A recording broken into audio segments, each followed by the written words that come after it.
सभी भारतीय भाई और बहनों को मेरा प्रणाम जी। भारतीय किसानों की समस्या निवारण हेतु गांव खेती अवधारणा में आपका स्वागत है।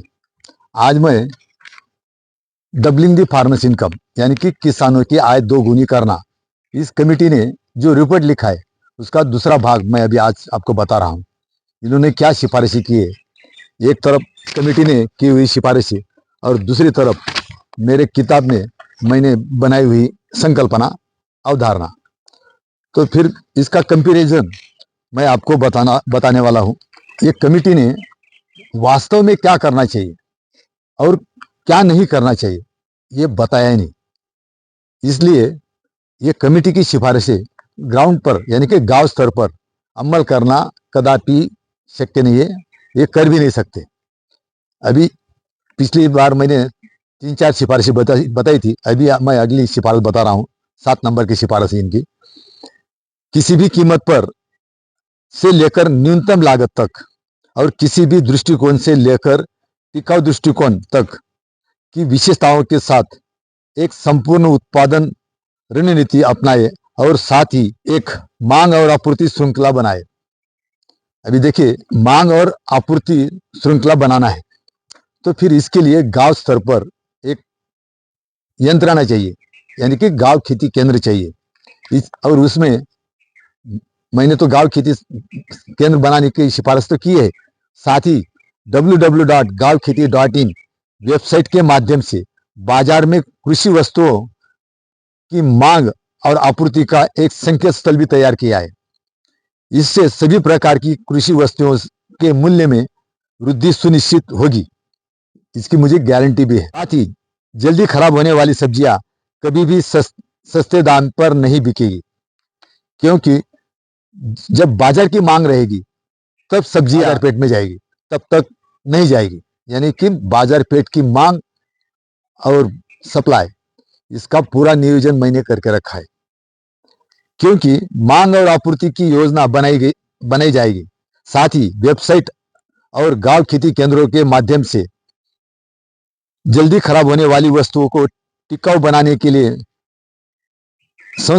प्रसंस्करण उद्योग को की जानकारी और मार्गदर्शन प्रदान करने की भी योजना यानी संकल्पना इस गांव खेती योजना में है। इतना ही नहीं, आगे जाके किसानों की मांग और आपूर्ति, आज बहुत सारे अपने राजनेता बताते कि किसानों को जो चाहिए हम उसके बांध पे पहुंचाएंगे, उनके गांव में नहीं पहुंचा सके तो कैसे पहुंचाएंगे। यानी कि किसानों को जो चीजें चाहिए जैसे कि बीज, खत वगैरह, ये जो सब कुछ है ये किसानों को बारिश के टाइम पे चाहिए थी, लेकिन अभी तक किसी ने भी पहुंचाया नहीं है। औषधि जो चाहिए वो भी नहीं मिलती। तो फिर ये किसानों की मांग और उनको जो चीज चाहिए उनकी आपूर्ति, इसका भी कार्यान्वयन इस गांव खेती योजना में सहज तरीके से हो जाएगा, ऐसा मेरा दावा भी है।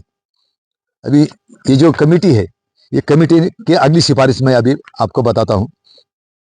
कृषि उत्पादनों की बाजार मांग और आपूर्ति, रोजगार सृजन और आय अर्जन, फसलों तथा क्षेत्रीय विविधीकरण के आधार पर उत्पादन पूर्वानुमान अपनाकर उत्पादन प्रणाली को प्राथमिकता दी जानी चाहिए। संक्षेप में योजना बिक्री से लेकर उत्पादन तक के आधार पर बनाए जानी चाहिए। अभी ये कमेटी थी क्या कुछ घूमने के लिए गए थे, कुछ समझ में नहीं आया। ये आधार पर बनानी जानी चाहिए, ऐसी होनी चाहिए। ये क्या क्या बना के रखा है, ये ऐसा बना हो और ऐसा बना के दिखाना चाहिए था। लेकिन मेरी गांव खेती संकल्पना अवधारणा क्या है, देखो अभी बताता हूं मैं आपको। गांव खेती अवधारणा में फसल रोपण योजना नामक संकेतक तैयार किया गया है। इससे प्रत्येक गांव के लिए किस फसल के अंतर्गत कितना क्षेत्रफल है, कितना उत्पादन होगा, क्योंकि एक पूरी योजना तैयार की है। इसलिए गांव स्तर से लेकर तालुका, जिला, राज्य, देश स्तर तक फसल योजना तैयार की जाएगी, यानी कि तैयार की गई है, इंप्लीमेंटेशन बाकी है। इससे आवश्यक फसल उत्पाद योजना तय होने से आयात 100% रोक लग जाएगी, यानी कि अपना भारत कृषि क्षेत्र में आत्मनिर्भर बनेगा, ये पक्का है। यानी जो बेचा जाएगा उसे उगाने की योजना तैयार की गई। साथ ही चूंकि प्रत्येक गांव में छटाई मशीन लगाने की योजना है, सिर्फ छटाई मशीन नहीं, छटाई मशीन लगाने के साथ साथ उसका ग्रेडिएशन ग्रेडिएशन करके उसको लेबलिंग करना है। लेबलिंग के लिए वो सब माल की क्वालिटी चेक की जाएगी। ग्रेड ए का माल है या ग्रेड 2 का माल है, ये सब कुछ जांचा जाएगा।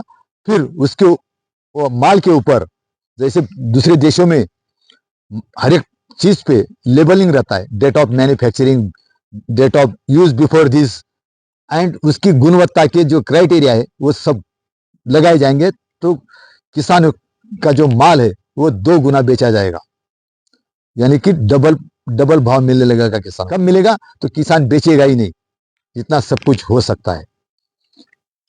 इसलिए बड़े पैमाने पर अभी ये जो सब यंत्रणा लगेगी, गांव खेती केंद्र बनेगा, ये माटी पानी जांच की लैब बनेगी, कृषि मशीनरी पेढ़ी बनेगी, ये औषध निर्माण के लोग तैयार होंगे।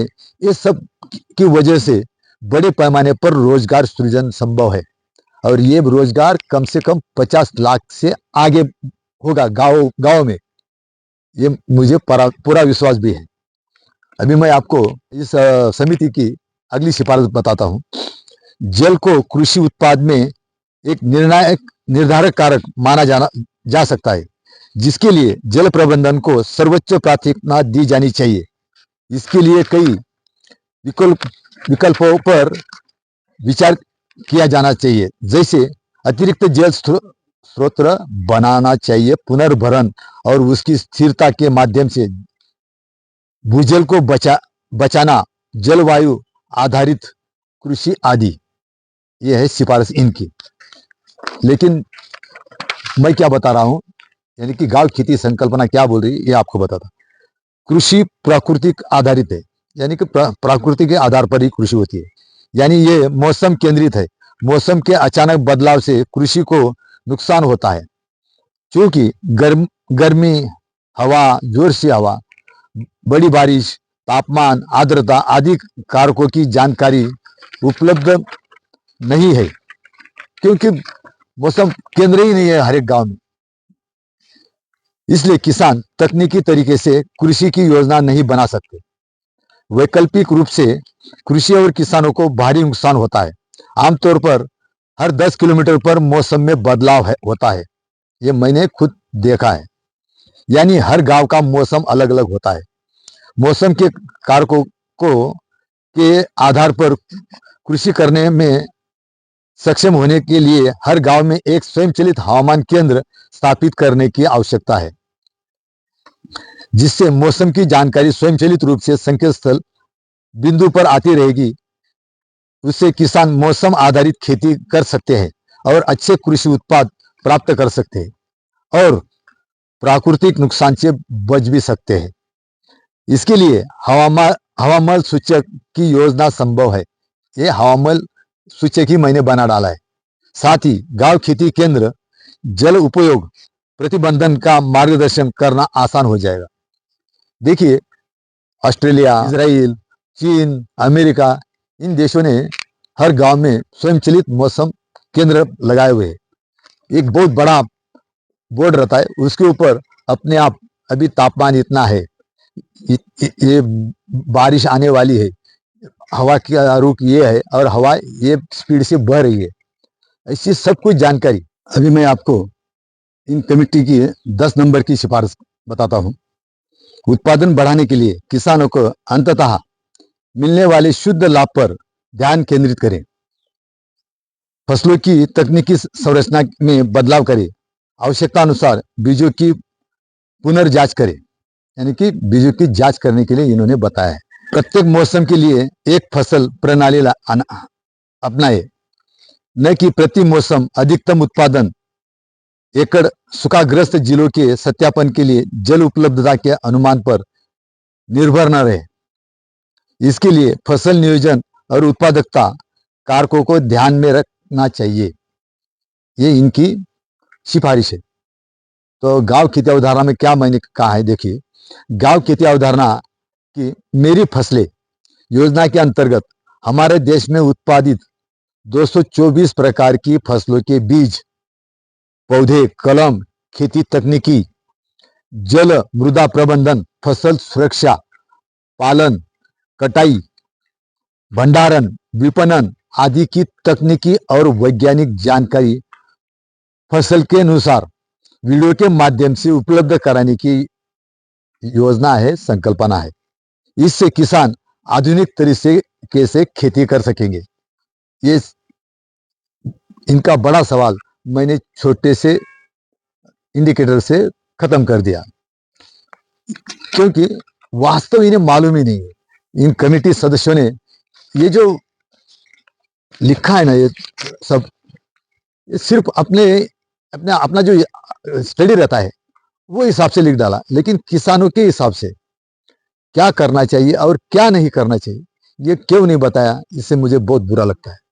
भाइयों और बहनों, अभी बहुत सारी और सिफारिशें हैं, मैं अगले एपिसोड में आपको बताऊंगा। तब तक धन्यवाद। लेकिन आपकी राय और ये वीडियो ज़्यादा से ज़्यादा शेयर करना मत भूलिएगा। धन्यवाद जी।